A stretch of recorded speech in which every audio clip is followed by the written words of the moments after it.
Okay, we're live right here. We're going to just jump into it. Today we're talking to Paul Enslaved. Paul, welcome aboard. Thanks for being here. What's going on, bro? I wanted to start with a quote that we ended with last live stream. And I was asking Paul off air what he thought about the word patriot because it's been so bastardized and hijacked. You know, people think if you're a conservative, you're a patriot. If you're a Democrat, you're a patriot. But I just wanted to use it in the purest sense of the word as somebody who's actually going to look out for his own freedoms and care about the freedoms of others. Twain said, in the beginning of a change, the patriot is a scarce man and brave and hated and scorned. When his cause succeed, the timid join him, for then it costs nothing to be a patriot. There is a cost to patriotism. There's a cost if you want to be free. And that's why we're talking to Paul Enslaved today, because I feel like he's got the inroads on things that I'm personally ignorant about, and I'm willing to learn from him to see what he's talking about. And we're going to get into this scenario where he was confronted with the Forest Service. And Paul, if you can give us just kind of the lay of the land before we go over this video, and then we're going to talk about it at the end. Yeah, Forest Service woman contacted me shortly before this interaction. I didn't get that on camera. You'll hear me and this man refer to that woman and that interaction. I'm not sure if this is actually that man there is a Forest Service or sheriff. I believe he might be sheriff. So yeah, she had an interaction with me. Didn't go the way she planned it on going, right? I didn't completely submit, cooperate, comply. Seemed that she kind of got in her feelers about that. And she went and made a retaliatory action later and made false claims, lied, if nothing was by omission. What was the background scenario? Why was she called to your property? She wasn't called to the property. She lives apparently next door in a trailer in uniform. Don't ask me how that works, by the way, how you can be on the clock and also living next door in the forest. So somehow she's working for Forest Service in uniform and also living right next to the property that we were buying.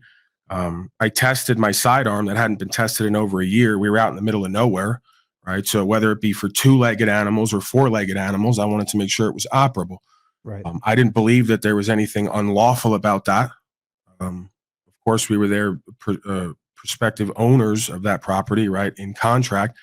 And it's also surrounded by public forest land, right? So again, probably an idiotic move on my part, knowing what I've been through and having my own quote unquote friends and family who are all hypersensitive status, who all think that they're part of the legal society and, you know, at the drop of a hat, use safety to push policy and code on everybody. So yes, what I was doing potentially idiotic by definition, outside of the bounds of society and culture and professionalism? Yeah, because I'm not that. I'm not civilized, as I've said many times, right? Was it criminal or unlawful? Absolutely not. So the bottom line is she was called over. You know, I heard gunshots. It's unsafe over here. What are you doing? I explained it to her. She says, well, if you want to shoot guns at all, you have to come out into public to do that. Makes no sense to me. Right? So bottom line is I told her, listen, I'm on private property. I'm buying property here. I tested the sidearm. I'm not shooting at anybody. Nobody's in danger. There's no direct threat. Where are we going with this? Right. So she rode off and then went and got these guys. They came back. They talked to me. And then the next day, another group of folks came and arrested me for claiming to be trespassing on that property that we were inspecting and going to purchase. We were in contract, already signed contract, and already put equity into the property to the tune of at least $600 to $1,200 for inspections and other means. All right. So, before we get to that last part where that last batch of law enforcers came up to arrest you and your lady, let's go ahead and play this clip right here. See why America's fucked is the question. Great, you guys are here. This is what I do all day, every day. Do you see why the country's fucked? Do you see that we're going through I see about 30 agents not doing a motherfucking thing except riding up and down this block, telling everyone to be in fear, and then asking me what I'm doing on private property. That's the problem. Let's take all this manpower and go fight the fire instead of doing investigations on complaints when there's no unlawful activity going on. All you gotta say is I'll shoot him off property. I already told her. You didn't tell me? She's off duty. So you know what I'm talking about. Because she just came and talked to you and you think I'm a dumbass. Did I say that? Did any of those? It's implied. How? Because you know that I know. She just came over. Do you ever just... It's my job. It's your job to mind everyone else's business. Right. And that's our problem. We still don't know as Americans, with everything else going on, the idea of minding our own fucking business as men. So I didn't ask for her services. I didn't ask her to pull up on private property and start questioning me like we're in Nazi Germany, right? I respect that. I got you. You get it, bro. If you're sheriff, you are me. I am you. I'm with We're you. here for rights, freedom, principles, and spiritual faith. I'm with you 100%. We're not here to do investigations on complaints. I want to stop it right there. We are here. we are here for rights, principles, freedom, and faith. This is Paul Enslaved, and I was talking to Paul before we went live.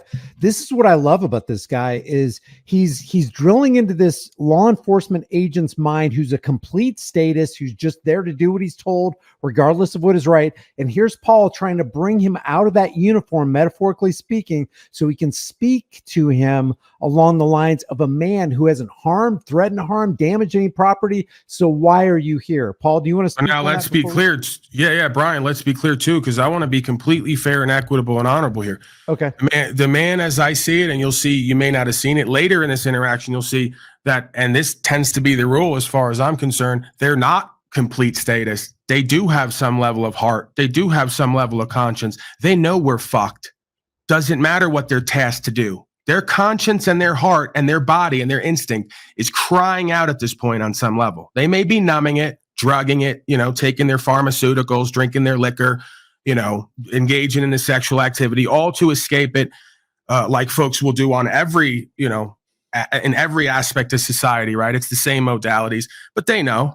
You'll see it later in this interaction. He concedes that nobody feels safe anymore. When there's armed, uniformed men running around, no one feels safe, right? And that's a shame. It's a shame that we've gotten to the point where the supposed, and I'll say supposed because later we can get into the words and terms and the jurisdiction, but the supposed government that was supposed to uphold everybody's rights, freedom, principles, and spiritual faith now makes everybody scared when they pull up behind them or come around. Now everybody's wondering, am I going to be the next one to get my rights and property interfered with? Am I going to get beaten and tased? Am I going to get thrown in a fucking cage like I did the next day after this for 3 days? Unlawful searches, nonsense charges, trumped up, lied on the affidavits and all the rest of it. It's a sad day when we've come to this point, gentlemen. That's my perspective for all of them. Listen out there, ladies and gentlemen. It's a sad, disheartening day when we've come to this point. So I don't know where you guys are going to go with it because you see where I'm at. Go ahead, Brian.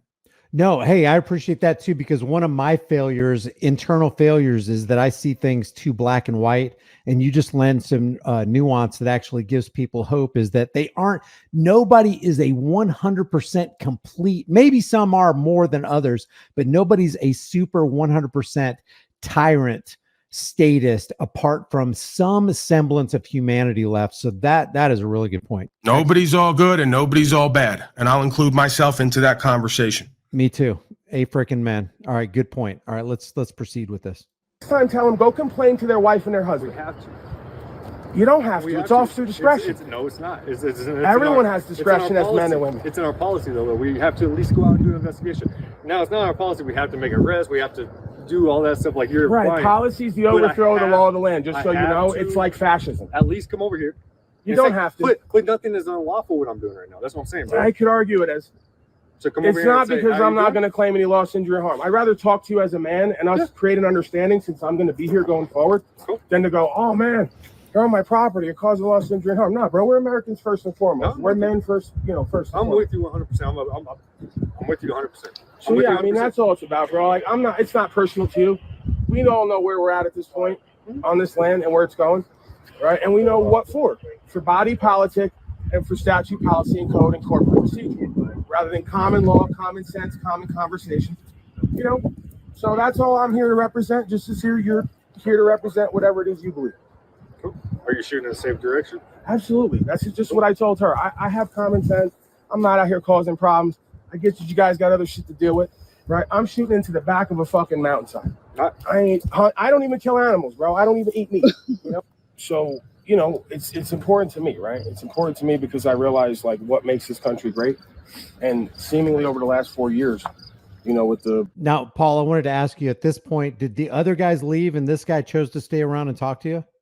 Yeah, they left and they chose. They left and he chose to stay around and talk to me. And at some point, again, I mean, you want to believe that these are all good men and women. You want to believe that when they say or they seem that they're resonating with you, that they are. But it seems that all of them on some level are always investigating. and they're always trying to gather intel. And at some point here, I believe, unless we went over it already and I missed it, he's going to say something along the lines of, and I didn't catch it before I answered, that's what a lot of folks do when they come down here is get away from the federal government. Dude, I ain't a fugitive from justice. I ain't running from nothing, right? I'm standing on what's true and what's right. I'm upholding the law. You could argue more than a lot of folks inside a uniform who don't even know the damn law, who will admit to me on camera they don't know the damn law and that they're not lawyers or judges. So let's be clear that when I said that's what I'm doing here, I didn't hear the rest of what he said before I answered, because I ain't there to get away from anything because I'm running from it. I'm there to live a free, prosperous lifestyle with as least amount of impediments to my rights, property, and freedom as possible, to whoever that is. City scum, thug scum, gang scum, political scum, scum in or out of uniform. I want them out of my fucking life. I want my peace and prosperity, and I want land to grow on, and that's what the fuck I'm doing there. So I want to be clear about that in case they want to take any information back to their buddies and act like I'm running and hiding from somebody. Anyone can find me at any time if they really wanted to and come put hands on me and have a conversation or more if necessary. I'm sure of that. Yeah, and if anybody's got a question about whether federal agents can find you no matter how far off the grid you go, all you have to do is refer to Randy Weaver and what happened over there. All right, I'm going to continue this. C-19 and all that, right? They give us issues on the YouTube for talking about that shit. So yeah, man. Oh, okay, I got it. Yeah, you get what I was like, single. Yeah, you know. So with the last 4 years and everything else, it's kind of become apparent to me and a lot of folks who I have as an audience that we had something great and we're losing it because of this idea of policy, code, safety, right? And just the implication that agents and agency have rights, more rights and abilities than the men and women they serve, right? Like in a lot of these cities and suburbs, you'll see, you know, cops carrying guns, you know, pretty much doing whatever they want to do. And then the average person can't even have a gun. Where I'm from, New York, originally, right? So we can't even have guns without being criminalized. But you got agents and agencies running around, oftentimes causing loss, injury, and harm, taking people's rights, you know, and they don't get it. That it's going to be their undoing, right? It's going to be the undoing of them, you know, and their family and this land. So that's just kind of why I am the way I am, right? It wasn't I'm personal. with you 100%. I get it. But the reason why I want to come over here is because, dude, anywhere we go, if someone calls and complains, we have to go do our job. It's my job to be nosy. It is. I mean, I'm with you 100% on not having anything and going on people's property off of hearsay or stuff like that. I'm with you 100% with that. You were out here, I just want to have a conversation with you, right. Make sure it was safe. That's it. You know what then? Did I ask for your ID? Did I ask anything? No. But I'm saying we need to even go to the next level, man. Like when these citizens call and complain, they need to be able to establish loss, injury, or harm, or a potential of a direct threat.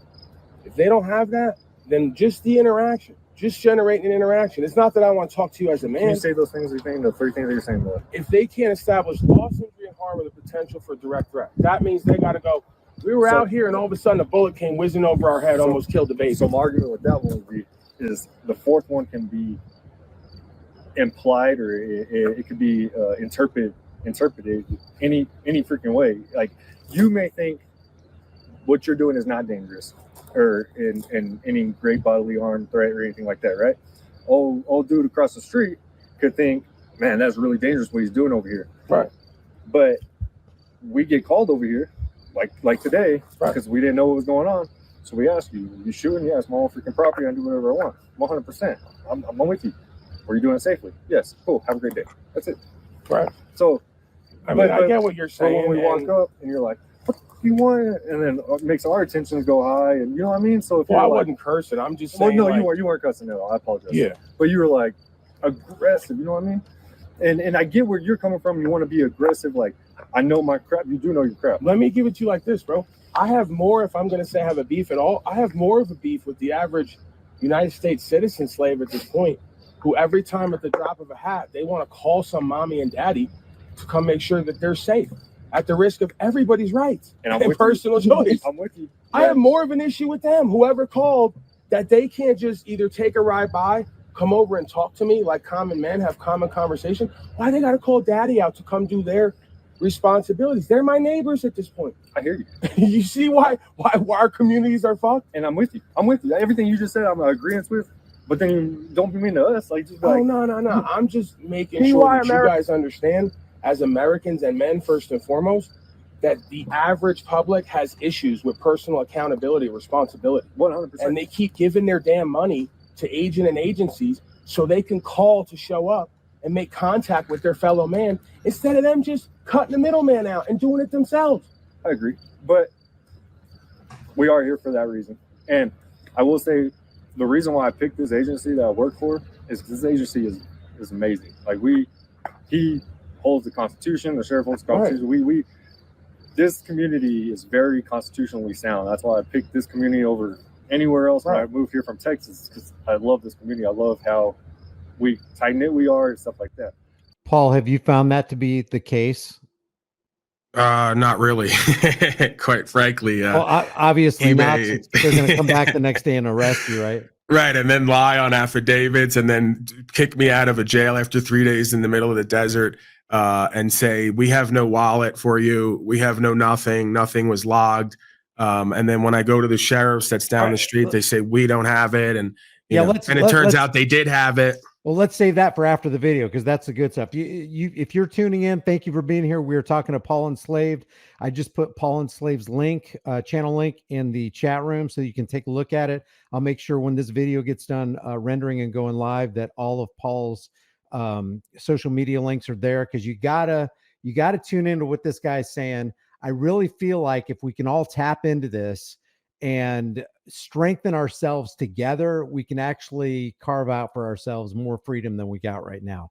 But we're going to go back to this. You will want to stay tuned, because there is a fallout to this seemingly cordial conversation with Paul Enslaved and this forestry service guy. So stay tuned. That's why I wanted to come over here and talk to you, just you and I, after everyone left and there's not all those emotions, because I don't like that stuff, man. Right. Like, I don't like. And you obviously understand. Because she thinks that she's pissed, that you're pissed off. You know what I mean? Like, everyone's everyone in the can thinks that we have to that understand. You're now mad, and so no. My thing is, we all have to come to an apprehension at some point here quickly, I believe, historically, that just somebody feeling unsafe is not enough to generate an interaction with armed men in uniforms. That is literally the undoing of this land and every common law land at this time and in history.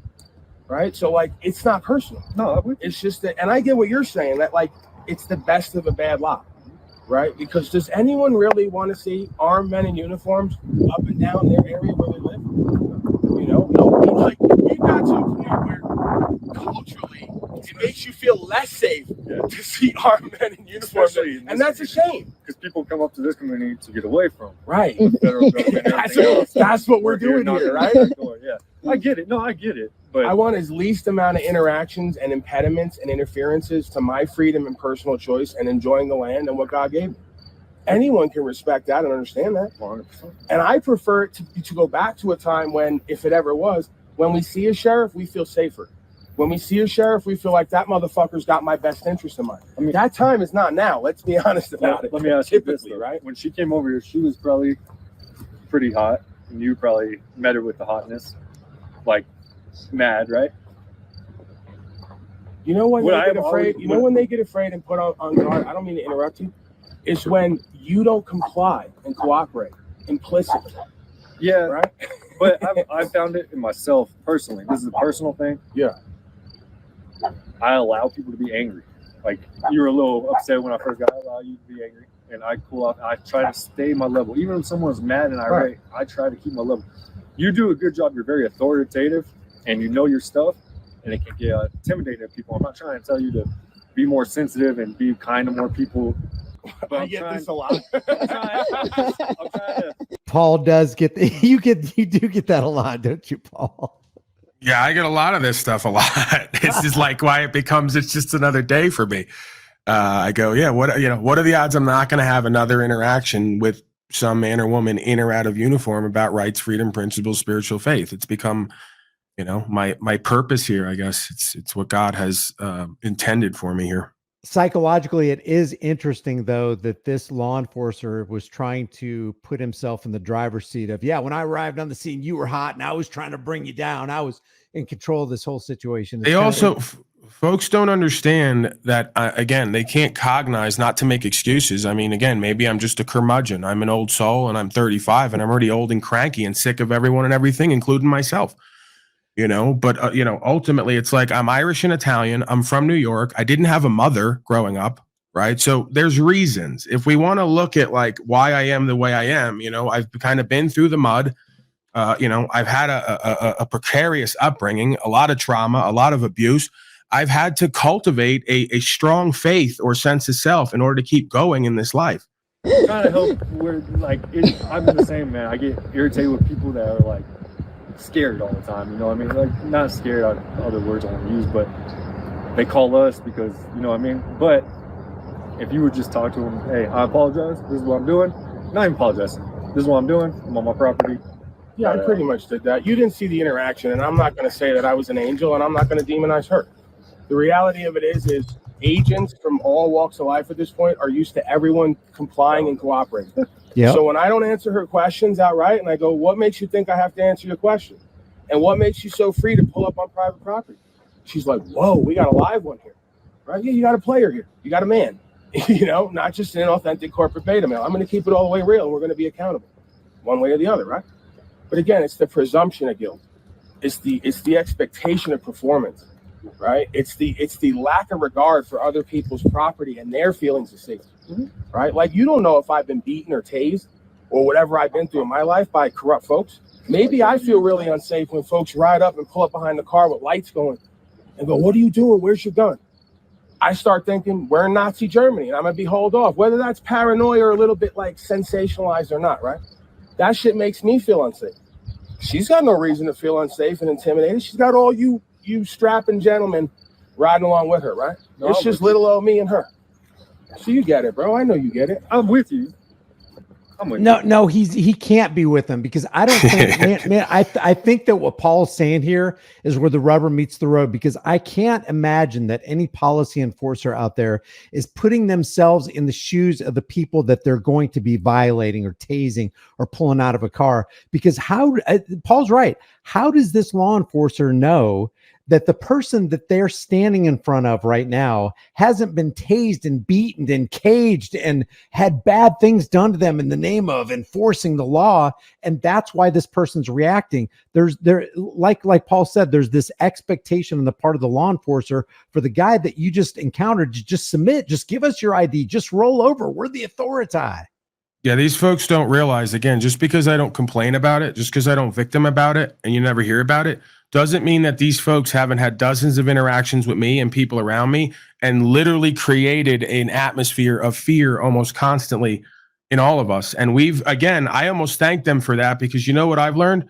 That without them putting all this fear onto me that I'm not impervious to, I wouldn't become more and more a man of faith and be able to surrender. So I have to find a way to see everything that comes at me as a potential benefit for me, or to just stay neutral about it. Right. So again, we could talk about the trauma and all the rest of it, because I got a woman here who's never been charged, never even had interactions with police. She's been a 20-year teacher, and now she says she don't feel safe anywhere at any time because these people ran up on her and arrested her for absolutely nothing, claiming she wouldn't give her name and date of birth, when on the record, on the video, as I'll show you at some point, she gave her given and family name and her license plate was visible. And the man even said he looked up the license plate. What do you need her date of birth for if you've got all the information there? And I'll tell you why. Because I believe, can't prove it, but my experience shows it, this is all about contracting, right? This is all about, this is a spiritual dynamic first and foremost, and it comes down through the dimensions as corporations, which means dead speakers, right? The living dead. And it's all about contracting rather than expanding. So I don't know if that hits home with anybody. The spirit, I believe, is programmed to expand and expound. It wants freedom. It wants personal choice. It wants novelty. The body and folks who are dead in spirit want you to not expand. They want you to contract. They want you in contract and bondage with them, as they'll say at court. We got bond on you. We got you arraigned in. We're going to turn your rights. Or we got you, Castro. we secured a mortgage on you. We've secured Right. a death pledge. Exactly. There you go. Couple more minutes on this, less than 2 minutes, and then we're going to springboard into the next segment. But at the end of the day, we're just all here as a community trying to freaking help each other out. And I just want to come over here and make amends with you because I felt we were a little hot. I don't want to be hot. No. Once you had the conversation with me, right, she came at it a certain way. This is why, and we could get misogynistic, right? It's great content. I don't necessarily believe women should be in these types of positions. I don't necessarily believe males should be in these types of positions who can't de-escalate and to ascertain what it is going on and go outside the box, right? This job that you guys have, it takes a certain kind of person. You got to really have a servant's heart. You got to really care about what's true and what's right. And you got to have an indwelling understanding of common law and common interaction. Most people don't have that and they don't care to have it, right? So I could just tell by looking in your eyes right over there before, you know, the eyes are the windows to the soul, man. Some folks still care. They still have a soul. They still want to have some connection with their fellow man. That's why I do this job. This is the exact reason why I do this job, so I can meet interested people like yourself, knowledgeable people. Dude, this is why I do this job. That's why I do it. And this is why I do what I do on the other side, because we all have a common bond and a common loyalty to whatever this land is and the actual law, right? The philosophy and the conscience, you know, to do as much as possible what's true and what's right. So, you know, folks like you give me a restored faith in humanity and what we're doing here, right? So that's the back and forth, you know, process. And you, same to you, man, because you're knowledgeable. You're actually a citizen that's actually knowledgeable on this stuff, and it's refreshing to be able to talk to someone that is knowledgeable. And just be safe. That's all I ask. I appreciate you, brother. What's your name again? Garrett. Winsett. Paul. Nice to meet you. I'm Jen. Nice to meet you. Thank you. Thank you, sir. Thank you. Appreciate you, bud. Okay, so now, Paul, what happens? Did you say a day or two after this interaction? Yeah, the next day. Okay. Some other folks ride up. I do still have a belief. Maybe I'm the gullible, naive one here, though I accuse many others of being that at times. I still believe that man had a care in his heart, and that he wants to do what's true and what's right on some level, regardless of what he believes. So, the next day, they came through. You know, three of them interrogate me and her. You know, started to flank one of them, come around back of us.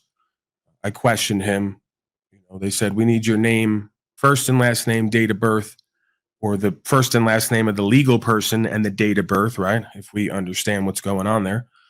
And then they said, well, we can't do a trespass notice unless you give us that first, last name, and date of birth, right? Which is, of course, untrue. As far as I understand, there is no requirement for that, right? So I was not in the commission of a crime. I didn't knowingly trespass. They had no word from the owner to tell us to leave. They had a secondary call from that woman who interacted with me the day before, claiming to be with the property owner, telling us that they didn't want anybody there, right? As we're in contract, closing within a week, and tasked to inspect the property, utilities and otherwise. So the lady who came up, who is a part of the forestry service, who happened to walk up in uniform, who was or is a neighbor to that property, claimed that she was with the property owner and she was speaking on behalf of the property owner. Right. That wasn't even true. I can't ascertain whether that was true or not. Either they knew each other because it's a small town situation back there. They got with the property owner, soured them, told them stories about us, and made them not want to sell the property, and then maybe gave a conclusive answer on that. But I'll tell you this: I FOIA'd all the information in the case file. There's no statement from that property owner on that property or in that case file. Right? There's no statement on record. All there's a statement from on record is the forestry service woman and her claiming that she talked to the property owner and that he didn't think anyone was supposed to be there, even though he was in closing and sale. And the contract states that we can inspect utilities. And there was a fire going on in the area. So we were also there to potentially render aid or at least check on the property, because why would we close on a property that was burnt the fuck down at that point? Right. If that was what was going to happen. Right. So, of course, there's no knowingly and willingly trespassing. No, I didn't refuse to leave. You'll have the video at some point. It shows all of the discrepancies, as always. And then there was another aspect to this, that the female officer lied on an affidavit, correct? Well, she either lied directly or lied by omission, because she never mentioned the interaction she had with me the day before. All she said was she observed somebody on the property this day, called the owners.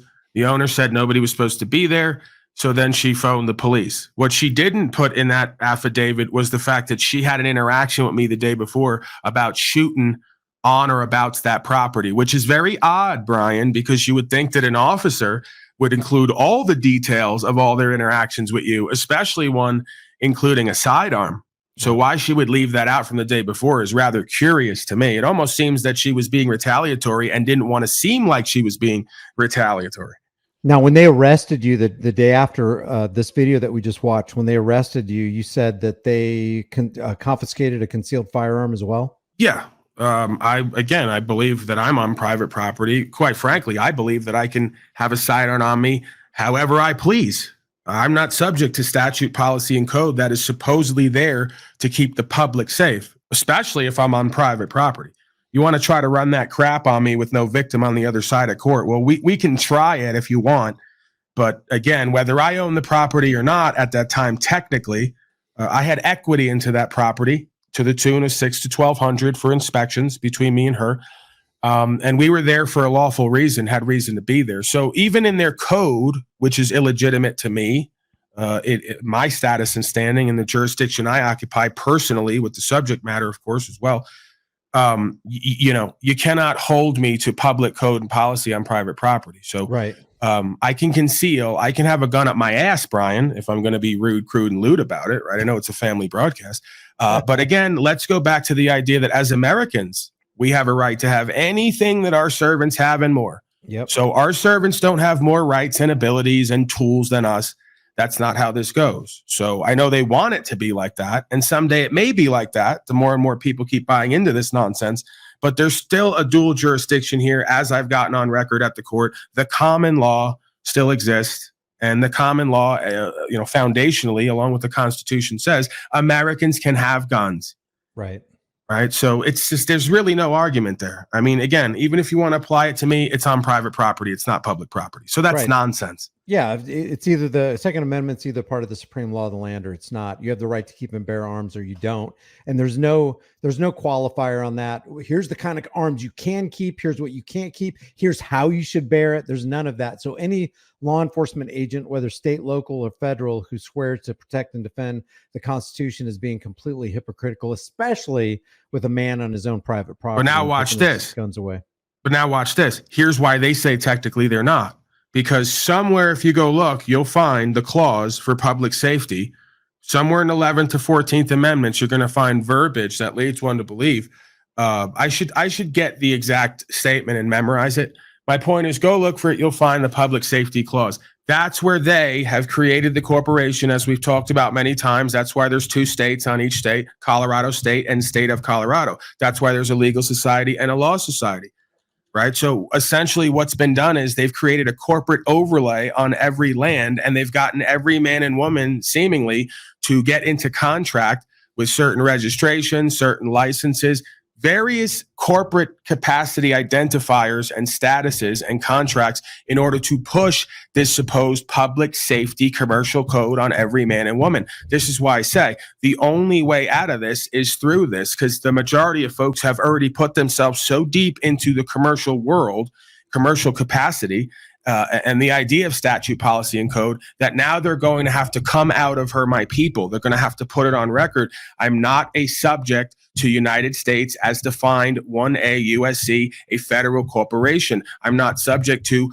corporate policy and code and statute. When we go to right there, Cornell University, it will illuminate for everybody. Statute, policy, and code is given the force of law through the consent of the governed. That's the Declaration of Independence and the Bill of Rights. That means no man or woman can have policy enforced on them unless they consensually contract.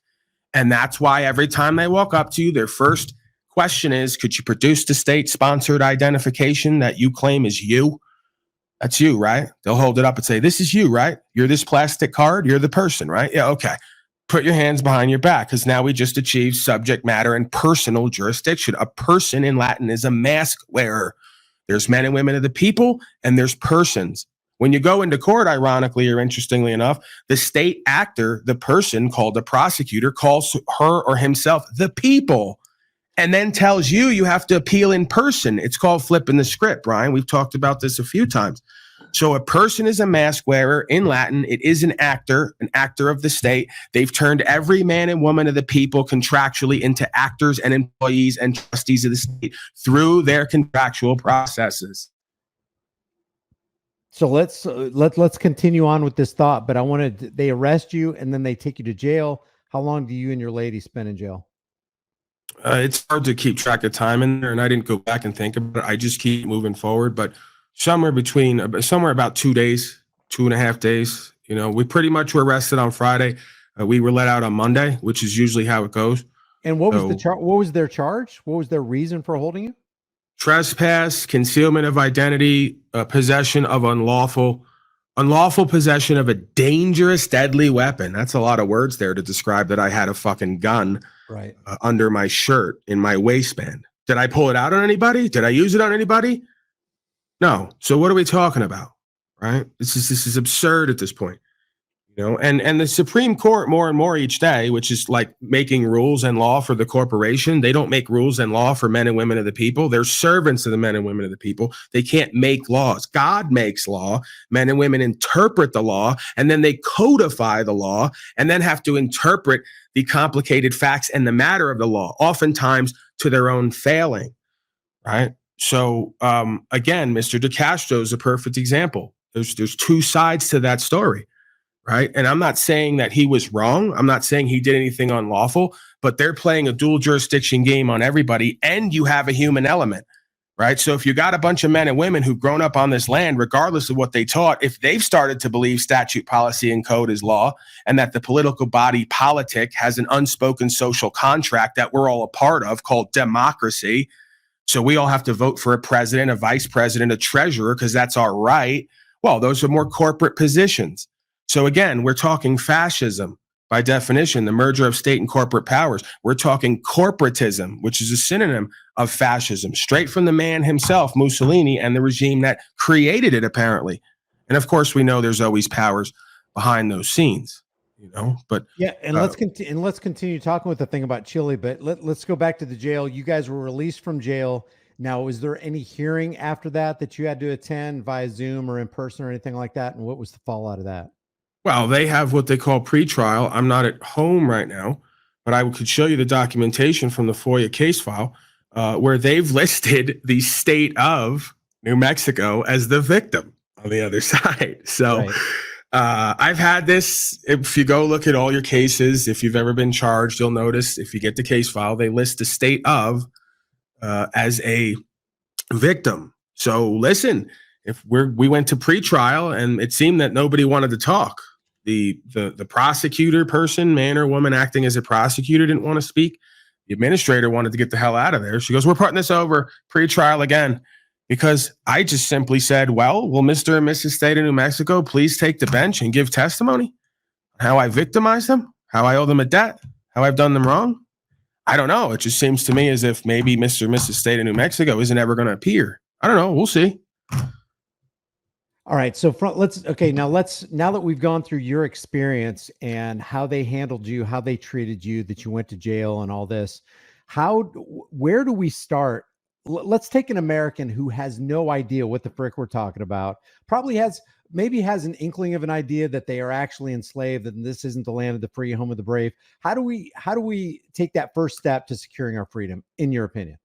Well, listen, it starts metaphysically and physically first. I can't tell anybody to go forge documentation and put a claim on record they don't believe, that they're not convicted on in their heart. I would be remiss in doing that.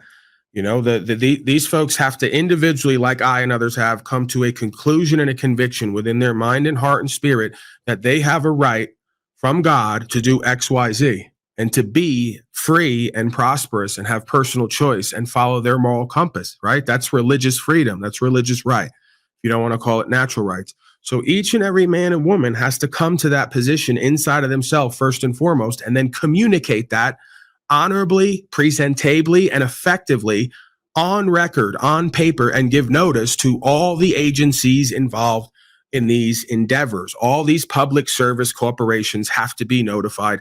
This is who and what we are. This is who and what we're not. We are under God's law, and we have a right to pursue our happiness and to obtain property and have the security of our person, papers, and effects, whether you want to call that person as defined U.S. code, a man or woman who owes a duty and obligation to the society they're a part of, right? That's where they get legal person, legal society. Or we want to do the person in the idea of the corporate entity that they created at birth for everybody and gave everybody to do legal business.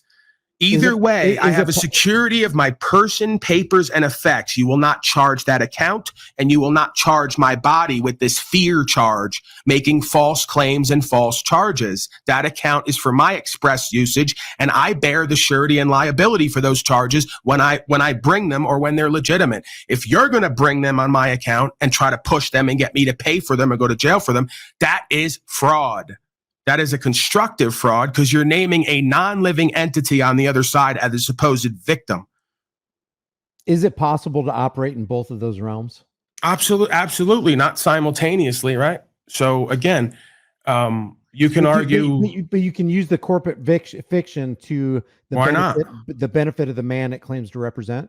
Why not? That's again where you have to make the claim to these entities that this is my e-state. Right? This is fascinating language because you know me, Brian, I'll sit back, hit the reefer, and I'll start contemplating on what that means.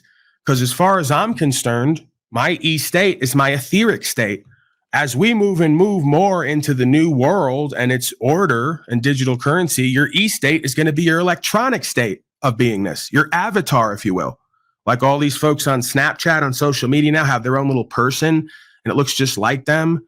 And they have their own little name and account attached to it. So that's your e-state, essentially. They've created an estate for you.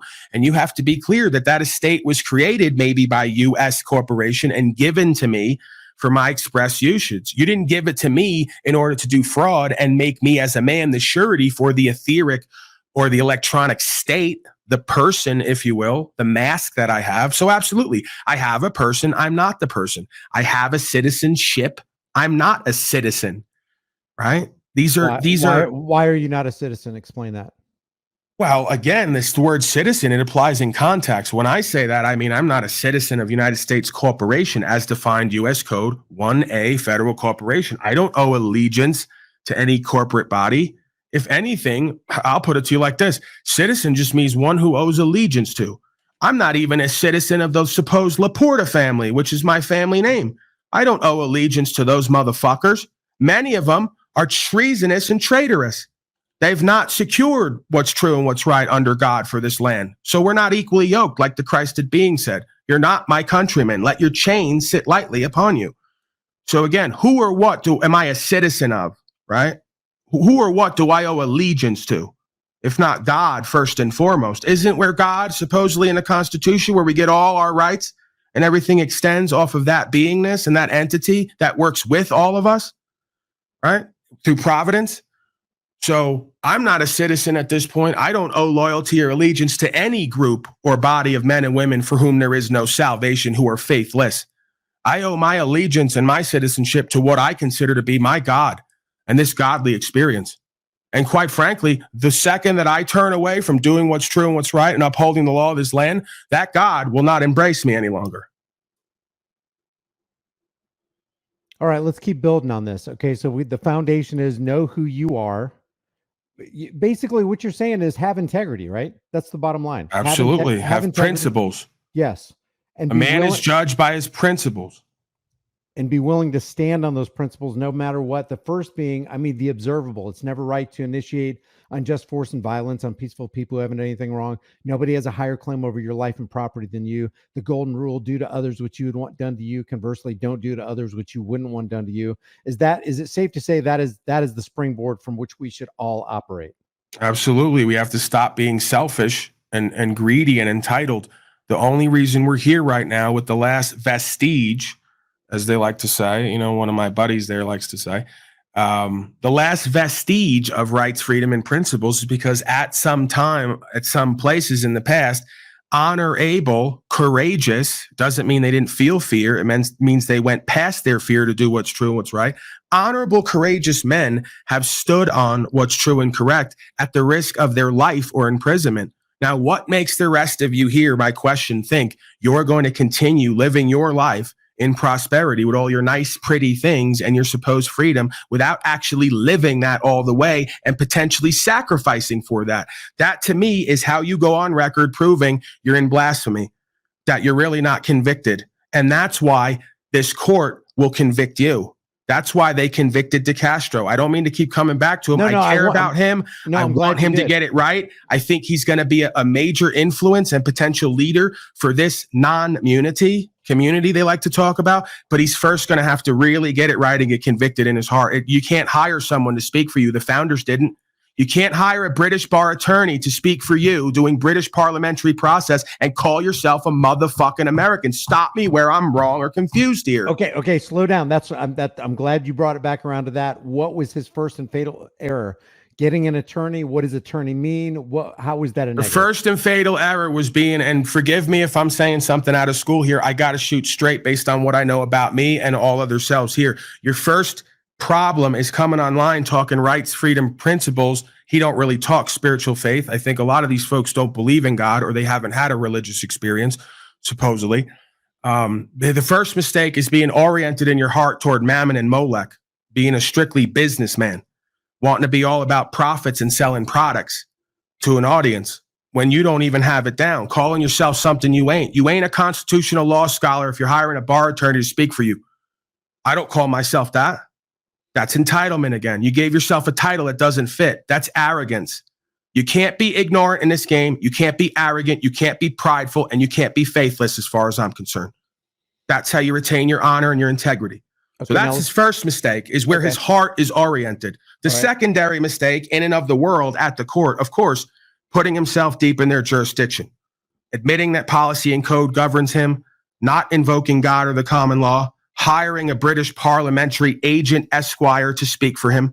You couldn't put yourself deeper in their fucking jurisdiction and get them to bend you over. And then on top of it, on top of all the nonsense and insanity and lack of scholarly ways in the Constitution and law, he had the balls to say, hate all cops and fuck the pigs. And the bailiff's a pig. You couldn't have done anything more in my world to get put in fucking jail. I mean, really, you could argue they went easy on you. You don't think that they could write up and remix 5, 10 more charges on you? They listen to your jail calls all day, every day. I got a code for every day of the week for something you did, dummy. So everyone wants to whine and cry for Chile. I get it. They'll whine and cry maybe for me. Maybe they won't because I'm an asshole. So if I go to jail, fuck them. I get it. But the bottom line is, right, you got to be a man of integrity. You got to be a man of faith. Like I said, you got to be honorable and presentable if you want respect from your fellow man or woman. All right. So you ain't going to get that in a court or any venue if you act like that. Go ahead. All right. Let's keep this on a practical scale. Let's say it was you out there with a video camera recording that traffic stop. Bork comes up. Go. What do you do if you were in that position? I got to tell you this, Brian. I've had experiences and interactions where I used to do the auditing thing, I guess you could call it. I didn't call it that. I call it rendering aid to my fellow man or woman, which is a law of this land. So I've had them stopped by policy enforcement in the past, the average citizen slave. I've hopped out. I've offered to render them aid. You know what I've had them tell me at least two to three times? Why are you filming us? Get out of here. You're going to make this worse for me. I was not a benefit to them. This is what you guys need to get through your head. You got way too much bravado and ego and pride. The average citizen slave doesn't want the law, doesn't want God, doesn't want what's true and what's right. They're happy with their slavery. And when you hop out to try to audit that interaction, the cop goes, why are you interfering with this contract? The citizen slave goes, why are you interfering with this contract? You're the dumbass. I hate to have to say it like that, but you don't understand what's going on. The citizen slave has 3 contracts. That's why the cop's stopping them, to enforce code and policy contractually. They have a license plate. They have a license. They have a registration. They're agreeing whether they know it or not. They're operating in commerce. So the cop's going to enforce commercial code on them. Where's your business, equity, or interest in that matter and interfering with that contract? You got no business doing that. Unless you're a fool and you don't understand dual jurisdiction, underworld and overworld, legal versus lawful, private versus public. All right, now let me push back on that a little bit. Let's say that you're the cameraman and the citizen slave, as you call him, says, "Hey, I don't want you doing this. You're making it worse for me." I'm out. The cop says, "Get out of here." Well, what if somebody chooses to stay? And then it's kind of they view it as, the cameraman views it as, well, you may not like the medicine I'm giving you, but you'll probably thank me in the future. And then it turns out to be like a Daniel Shaver, Kelly Thomas scenario where the guy gets completely abused. Now he's looking for the camera guy and looking for the footage. That's your belief. You're getting into that person's belief at that point. I could sit here and tell you. No, you don't think he'd be grateful that you actually filmed it when he originally. That's sometime in the future, right? Like they all like to say, shall. Just go look at all the codes. It's all written in a future tense. It's not even applicable in the now. Shall is before every code, which means future tense. They know even their codes are written in future tense because they know, but based on history and what the plan is here, that at some point code and policy is going to govern everybody, especially once they insert you into an electronic matrix. What do you think computers and all this shit's run on? Code. You know, so yeah, my point is, let me refocus here. Well, let me just say that if you as a man of integrity really believe, hey, I'm connected to the God of the universe, whatever God that may be, and I believe that me going out here with the camera is helping my fellow citizen slaves get them out of their slavery. And he points that camera, and whether the citizen slave wants him to do it and welcomes him and is glad he's there, or whether he rejects him and flips him off and tells him to get the hell out of here, this guy believes that he, in his heart of hearts, that he's there doing what the God of the universe says to do. Can I tell you a story about a guy they called Jesus Cristo, a Mexican national man, I suppose? Yeah. He had the same belief that he was out there to be Captain Save-A-Ho, to save all the citizen slaves from their own detriments and their own Babylonian sacrificial, sorcery, mockery, trauma-based mind control cult and ritual. And guess what? How he ended up? Crucified, Brian. So again, I'm not telling you that I don't believe that myself, especially with an understanding of this, may not be somewhat righteous and honorable and may have an answer for the rest of these childlike citizen slaves who won't take on their own rights, accountability, responsibility. But the moment that every party involved expresses that they don't want me involved in their life and their business, I have to extend to them the same thing I want for me, which is freedom of choice. I don't get to tell them how they're going to live and change. That's arrogance. I mean, it's not like I don't do it all day, every day on my own broadcast, but that's in my hole. That's in my area. That's under my control and domestic authority. I'm not going out into the public and interfering with two citizen slaves who believe code and policy is their law and don't even understand they're contractually bound by their own record keeping. I'd be the biggest fool in the world. And I was the biggest gullible, naive fool at one point, thinking there was only one jurisdiction here. We're all Americans, just about rights, freedom, and principles.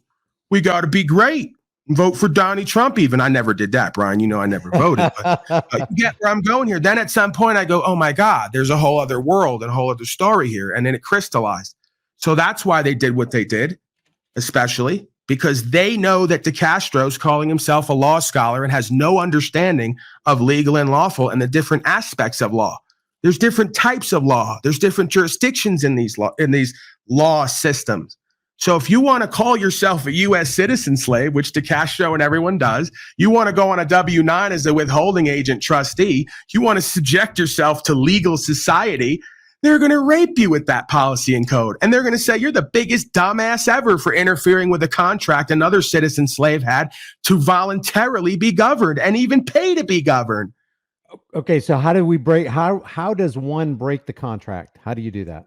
You got to break the mind and heart control spell first. What if you do? What if you do that? Then, practically speaking, how's it? Then you gotta practice upholding the law by giving notice and standing on your claims. An affidavit unrebutted stands true. That's a maxim of law, right? Now, when you're saying giving notice and filling out the affidavit, who are you giving that to?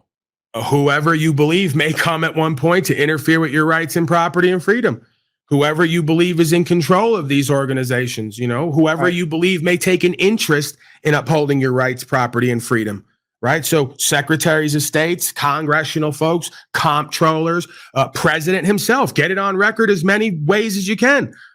It just shows you're honorable. I ain't running and hiding. I ain't dishonorable. I'm telling everybody who and what I am all day, every day, and I'm standing on it too. And if you want to do wrong and harm to me, let's have at it. And who have you alerted, and how have you done it? Everybody, IRS agency, whoever, whatever they are, right? Because some folks keep telling me that I owe them something. I don't know what that means, but just to make sure, I sent that corporation notice. I sent the DMV notice. I sent United States Corporation notice in various capacities. I've sent locals. I've sent state folks. I've put everyone on notice at this point. I do a broadcast 500 days a year telling the whole world on record who and what I am and what I'm not. So every time you've moved to another area, you tell your local DMV, hey, I'm not registered. I don't have a registered vehicle. Or what? No, I already put them on notice from the centralized point. I told the head of, I gave personal notice to the man who's supposedly listed as the principal for the DMV. I gave notice to agent is notice to principal, right? Notice to principal is notice to agents. This is who and what I am. This is who and what I'm not. If you see me on the road, you extend free travel to me. If you interfere with my right to travel freely, I'm coming for you, buddy boy, if I can get it done in a court of law. And does that so whoever it is, Jim Jones, whoever the current head of the cult called the DMV is, excuse me, corporation, I made a mistake there. I give him notice, man to man. If you or your agents of this corporation interfere with my God-given rights, I have a personal claim of grievance against you at any court on this land. Have you ever had a response to one of those notices? No, they're not going to give you response, and they don't need to. It's better if they don't respond. That gets them into default judgment. I hope you don't respond. I gave you notice. You have a duty and obligation to respond to me as a man on the land or as a citizen. You are in public service. If I'm doing wrong and supposedly committing a crime and I give you notice of my intent and you don't get me right or respond, you're derelict in your duties and we're in default judgment. That affidavit stands true. Do you send it to them certified letter to ensure that they got it? Absolutely. You make as many records, you create as many records, and you cover your bases as much as possible, and you get them on record 10 ways to Sunday that not only do they get notice lawfully, not only is it on record they got notice, they fail to respond or make it clear what it is that they're coming after me for, or what it is they believe that I have to perform, or what it is they believe I owe. And how long have you been living in this realm, this area? 3 to 5 years. I don't keep track of stuff and I'm not great with the timeline, but at least 3 years, probably up to 5 years at this point. Just, again, respectfully, I'm not challenging these folks and their supposed world authority. I'm just saying respectfully, this is my understanding. This is what I know to be true about me from my heart. I can't live any other way. I have nothing else to do here. If I can't live what's true to my heart, I can't live. I'm not going back on the drugs. I'm not going back to hating myself. I'm not going back to having no self-worth, self-esteem, no principles and value systems. It's a horrible way to live. So at this point, I'm all in. I got no other choice. In order to keep my sanity and keep my self-worth, I have to do this and be this and live this way. So at this point, you have no registration, no proof of insurance, no driver's license, correct? I haven't even been traveling since I've come out to New Mexico, because the woman came out to see me and she said, do you want to come back? I wound up coming back and staying, and I haven't been back to where my car is. But again, it doesn't begin or end there. That's just the first step that I could take in my life that made sense to me. That was just the jump off point. The bigger part of this is you cannot comply with statute, policy, and code given the force of law through the consent of the governed and still be an honorable, faithful American and a good or great man. There's no way to serve two masters. But in order to free yourself from policy, statute, and code, you have to put them on notice first. No, you first have to believe that statute, policy, and code does not govern you. Do you honestly believe that some other bozo in a dress has an ability to tell you as a grown fucking man what you can or can't do? That's insanity. Right. I didn't even listen to my own father half the time, which is my right. I don't have to listen to any man or woman in this realm tell me how to live. And if I've not caused loss, injury, and harm, and I've paid all my debts, then I'm a good man, and you can't tell me nothing as far as my God's concerned. Well, I just meant practically speaking. It's implied that you got to get that's just honorable. First. Yeah. That's just honorable and good faith. You're aware of what they believe we all have to do. So if you're honorable and good faith, you let them know ahead of time, this is who and what I am and what my understanding and intent is in order to not cause confusion to you folks. I'm actually glad you said it that way, because I was going to say, well, nobody thinks that anybody has the right to boss them around, but that's not true. Almost everybody thinks it is their right to do that. That's where I've coined the term inauthentic corporate male. There you go. I wanted We've all become fascist, corporatist, faithless, godless scum. We've all at some point gotten to relationships with a significant other. We've all joined with a corporate structure, and we've all accepted less for ourselves at some point, doing what someone else wants us to do instead of what our heart tells us is the right thing to do. And that's the bane of our existence. Wait, what's the evil of getting involved in a relationship with a significant other? I missed that. The point is, if I'm not saying they have to be, and again, I'm respectful to you, especially in this venue. I know I've been disrespectful in the past. That's just, again, I have to own the position. I'm an asshole at times, and I do it to try to make sure that we're all living the way we need to be living, especially as men. So I have faith that Brian, as a man, just like I am, is tough enough and real enough with himself and strong enough to question his faith and his beliefs, to find out, is he being true to himself and everyone around him? That's why I do what I do in certain places. And I respect you for allowing me to do that and not holding a grudge against me. But when I call it out in you at times, what I believe is really me calling it out in me from what I've seen in the past and my father and other men in my life. The fact that we get with these women and we think it's our job to make a woman happy or to provide things for her at the expense of our soul, our rights, our principles, our freedoms. Because again, a lot of women, inauthentic corporate females in this realm, are creatures of comfort. So they'll say, Paulie boy, Brian, only go this far with the walk. Don't go any further. You're going to put us all in danger. That's not a real honorable woman. I'll take you back to the society. Now I just drew a blank. Xerxes, the 300 Spartans. There we go. I had to find a keyword in my brain. The 300 Spartans had women next to them and supporting them that would tell them, you better go out and do what's true and what's right, or don't come back to this fucking house because you've dishonored this lineage. That's a real woman. A real woman encourages a man to step up and step out. A real woman encourages a man to be all he can be. A real woman doesn't tell a man, dim your fucking light and do less so she and the kids can be comfortable and have nice things. That's a Jezebel Babylonian harlot. And I got news for you. That's 3/4 of the women in this fucking realm, including my drunk mama at one point that I had no interaction with, including my beta male father, who was a corporatist, who I have little respect for, because he wants to say things like rights and freedoms and traveling freely is Paulie's cup of tea. It's not mine. It ain't my cup of tea. It's what a man needs to do and be to be a fucking man. Amen. Paul is a rock star, is what Jack Hall says in the room. Well, listen. But you would say something. What would you say to that? Paul is a rock star, man. Archetypally, I get that, because all of your worldly rock stars are modeled off this archetypal energy and presentment, but they're fraudulent and false, right?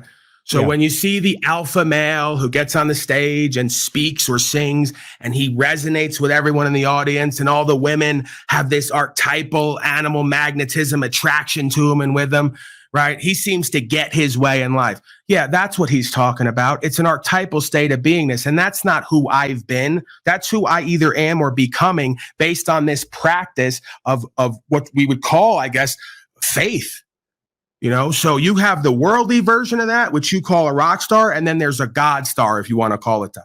Mm-hmm. You know, where you don't dim your light and you shine brightly and you do what's true to self and what's authentic to you, regardless of the consequences. There's not a man or woman out there who has 2 brain cells left going in the same direction, or a heart beating in their chest, who can't resonate with that, because they know what it's like to be oppressed, repressed, and depressed and inauthentic, to have to make it in this world. It ain't the way, man. Let your light shine before men so that they can see your deeds and praise your Father in heaven is the idea, right? That's it. And when you say, let me qualify, because we've been talking about religion and spirituality. You're not talking about God in a I don't know, a man in the sky. Yeah, it's not an anthropomorphized man in the sky with a beard. No, it's more of an experience, I guess you could say. I guess I'm struggling to find the term, but like the corporate churches, you know, the regular mainstream Christian church. Okay, that's fraud. Okay, qualify this then. Qualify those. This. That's a cult. They sit around and they, excuse me, but okay, I don't want to be too rude and crude here. They do a circle jerk session, right? They do a socialism circle jerk session where everyone comes down, they bring cookies and cakes, they all do toxic positivity, and they pretend with each other. And then they go back home and be a status code following slave. Right. The Bible says you can't serve two masters. God is in your heart. It tells you what's true and what's right. If you rebuke that to go along, to get along, to be a part of these communities and these religions, you're a statist cultist. You're part of a culture, root word cult. Right. So guess what? The godly experience, the experience of faith, is anti-culture. The circle is so small, it's me and God. I don't want to be a part of a group. I can't be a part of a group. The only group that I can be a part of is a group of community, the root word commune, with higher self.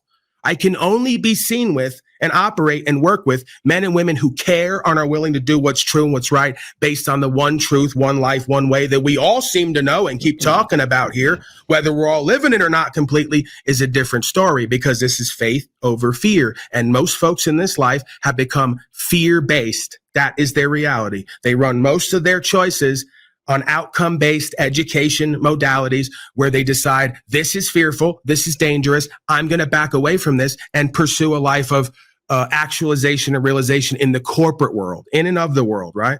My kingdom is not of this world. This is an otherworldly experience. So I just want to, I want to kind of brush the cobwebs off of this a little bit too, because you've been quoting a lot of New Testament. I quoted some of the New Testament, but you're not saying necessarily, you're picking out the nuggets that correspond with actual truth, correct? Because you would wholesale reject, say, Romans 13, where it says obey the governing authorities, correct? Right. We're talking about a text that's been highly edited, remixed. Again, who's like infallible? It's full of text from men who are just men. They have their own perspectives and beliefs. Well, so do I. From my experience firsthand, unless I'm turned to see something else. Again, this is where I ride the line of that statement, because I just told you before, respect the government of men if you're in contract with it, and if you sold your soul as a slave, then yeah, you better follow them policies and codes. You took God's will and you made a free choice to enter into that agreement. So in a way, you're indebted to that. But for a being who can conceive of the natural world, the way things are at the base level, without the AI overlay of the idea of corporations and a country being a corporation and the code that follows, no, I don't accept that. I believe the Christed being of Scripture, if we were to do and be what he was doing and being, was antithetical to corporations, groups of men who are bizarre and twisted and deviant. He was antithetical to statute, policy, and code, right? His walk and his beingness. So he was simply preaching or living while he was preaching, because you have to live what you preach or speak, right? He was basically saying and living that there is no authority of this world that is legitimate. You can't legitimize authority over men of other men, because men and women are not angels. They're not fit to govern. You know, there is no one who is all the way good or all the way bad. So we cannot erect systems of false, illegitimate governance using code and policy to tell other men and women what they're going to do, because we know power corrupts, absolute power corrupts absolutely. And all that will wind up happening is those people in governance will have all the power and rights and ability, and they will use the code to slave their underlings. Thanks for clearing that up. You know, I wanted to keep this a little bit, you're pretty close to an hour, just because of, you know, people's mental state. And a lot of people don't like to go over an hour and a half or whatever. Right. But how do you want to wrap this up? Because I want to continue to have this conversation, because let me be as transparent as I can be. I am a citizen slave, and I would be probably what you consider a what is that, the corporate beta male or whatever? Authentic corporate beta male. But I do understand that there's right and wrong. Nobody's got the right to control me unless I've entered into a contract with them. It escapes me how to actually, you know, get out of these contracts. I want to talk with you more about that, maybe in a later thing, or maybe privately or whatever. But I want to figure out how to do it. And I want to figure out how to teach others how to be free too, because basically we have all been ensnared by the trap of the fowler. We're just these birds that think we're flying around, but we're just, you know, we're on a short leash. We're on this short corporate leash. So how do we close this out as far as the first steps that people can take after that they put inside of themselves what reality is, what being a man is, and what integrity is. How do we walk this thing out?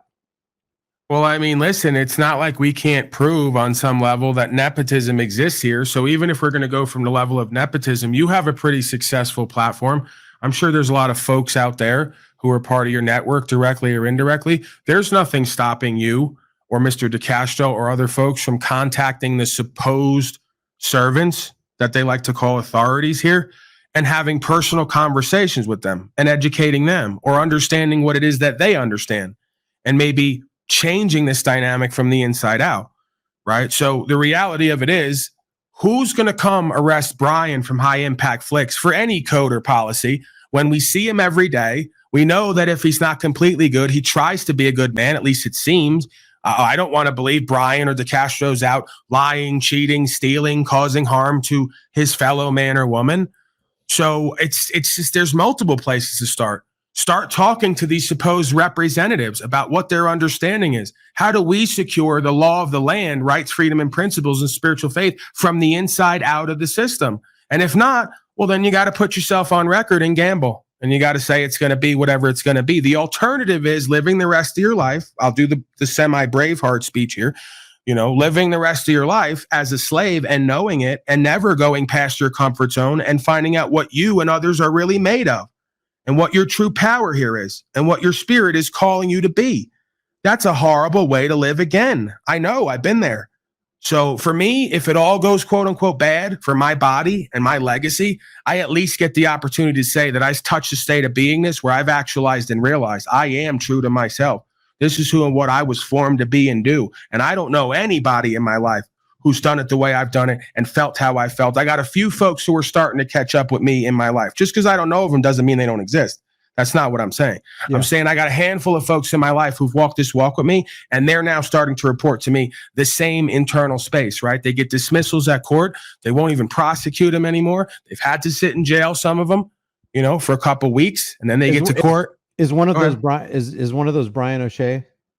Brian O'Shea is one of them. Yeah, he's essentially said, you know, whether I have the money or not is not really what it's about, you know, because folks will immediately say, well, he's homeless. He doesn't have money. He's just trying to avoid his obligations because he doesn't have the money. He doesn't have an obligation as a free man who's not a resident at this point of any state. I bring him up because I just know that they've targeted him a lot. Have they kind of backed off on him a little bit?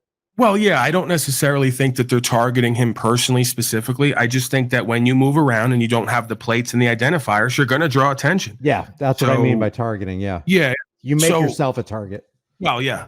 So, yeah, basically, I haven't heard from him lately, but what I gather is he's been on Denver. Denver has reported a new policy where they're not going to be stopping anybody for traffic infractions.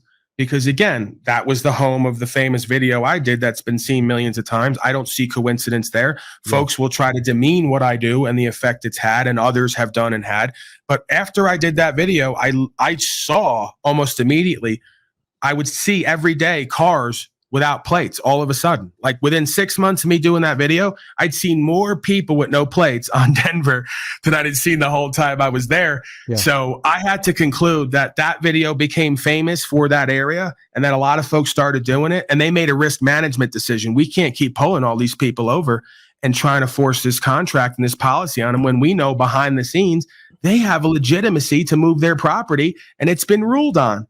So they had to make an executive decision. This is what I keep telling you folks.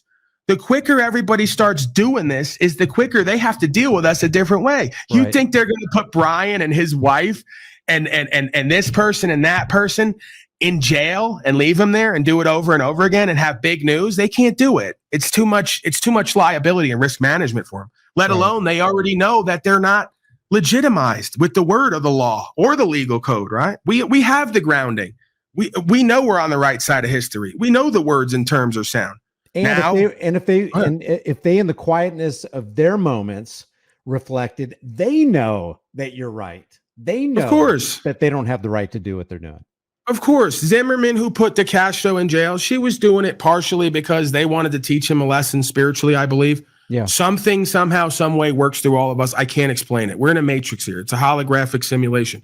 The other side of it was a personal thing, I think. Somewhat, but there's reasons for all of it. If you step back and look at it, you'll realize there's reasons that Castro had to go to jail so he could pop out and really understand the law and stand on it and learn the attorneys ain't your friends, bro. They ain't going to get you out of this. You can't pay your way out of this with legal debt notes. There's a price and a final cost, and that has to come from within. You have to really understand this and live it. And then they will give you, like in the Lord of the Rings, they write movies about all this stuff. Sauron will give you safe passage when your heart is pure and aligned with truth, like the Frodo creature, right? You have to carry that ring of power responsibility. You have to use it correctly. You only put it on at certain points and you will get safe passage from these demons because they don't have they don't have the validation from on high, right? If that makes sense. Yeah. If you want to look at it archetypally, it seems to me, as wacky as this sounds, again, I was never a religious person growing up. I was a drug addict at one point and an atheist. I've come full circle because through my experiences and apprehension, we are in something and a part of it, and it moves in a way we cannot comprehend. So on high, what we call God, somehow, some way, as a program, if it is, however it works, makes a decision that this being is going to get what it needs through this dark force system to turn it from its wicked, corrupt, duplicitous ways to a single-minded man of faith in the ultimate truth or true enough. That's how we repent and reform and reconcile and get safe passage from this demonic system. There is no other way to do it. You're not going to be able to fight it. You're not going to be able to resist it, and you can't fucking ignore it. And even if you could fight it, even if you could resist it and buy your way out of it, it's going to cost you in the erosion of your integrity, because you can't. That's it. You cannot escape it unless you actually become the man that you're supposed to be. That's it. Line. This universe is created as a proving ground and a testing ground for all souls that incarnate here, it would seem to me.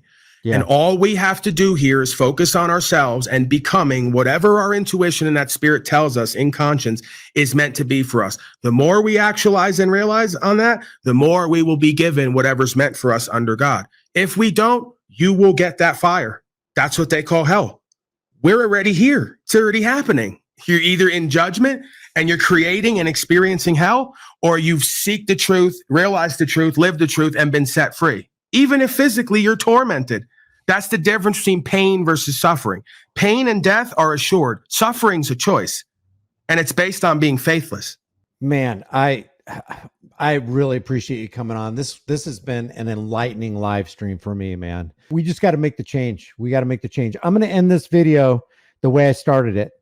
Twain said, in the beginning of a change, the patriot is a scarce man and brave and hated and scorned. And I would say you, Paul, are scarce. I would say that you're brave. And I would definitely say you're hated and scorned based on what a lot of people are saying about you. When his cause succeeds, that's when the timid join him. Right. But then it costs nothing to be a patriot. Be a patriot now is the bottom line to this. So, hey, Paul, hang on. People are asking if you're on Rumble. Are you on Rumble? Or just absolutely, YouTube? Sir. Paul Unslaved is the name over there. And on YouTube, it's Proper Instruction Motivates People, because it seems I can't get any numbers above 400 on YouTube, even though I have 20,000 subscribers. Remember, Brian, you did a couple specials. Still not over that 22,000 mark on that first channel. Okay, so guys, listen up. I'm going to leave all of Paul's social media links. I'm going to get with him. He's going to give me a copy of it. I'll put them all in the description and the pinned comment.